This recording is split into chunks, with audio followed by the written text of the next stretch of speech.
मौसम में हमारे ताए करता है।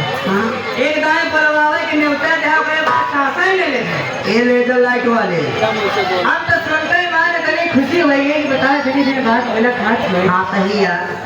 लेजर लाइट वाले से हाथ जोड़ के निवेदन है कि आप सब लेजर लाइट अपने लगे रखे रहा नहीं गुस्सा लगी तो हाथ में जोइनर सेल निकाल ले हाँ अगर मारे के हाथ प्यार से खूब मारा लेकिन हिया ना मारा पछुआ 1 घंटा मार के तब आया आगो बैठ जाया फिर दोबारा ना मारा 1 घंटा मरी है जितना देरी मारे हाँ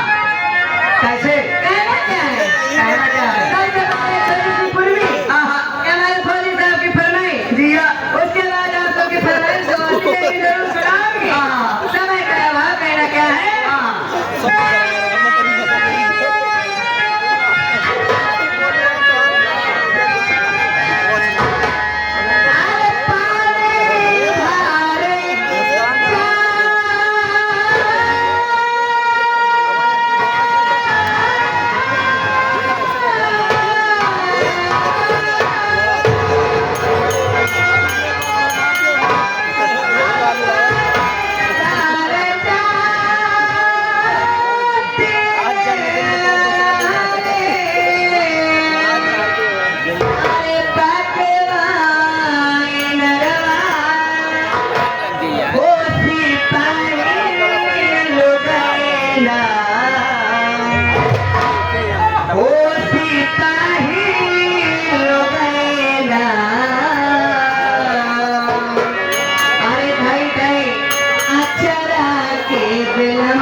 इधर जाके हमारे राजेंद्र प्रसाद सरोज जी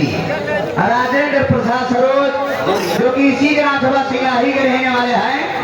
51 का पुरस्कार दिया पार्टी हाथी बढ़ाई थी ढाका हमारे फौजी साहब की तरफ से 200 रुपए का पुरस्कार इस फिल्म पर सुनते हुए और इसी के साथ हम आपके साथ एक चीज पूछना चाहते हैं आपसे। क्या पूछना चाहती हो मैडम जी मैंने आपको बताया है कि हमारे आने से पहले बता दिया करो मेरी जान। हाँ ये बताओ अच्छा लगा अच्छा तो लगेगा बाकी तुम्हारी हमारी थोड़ी ना फिर मिलना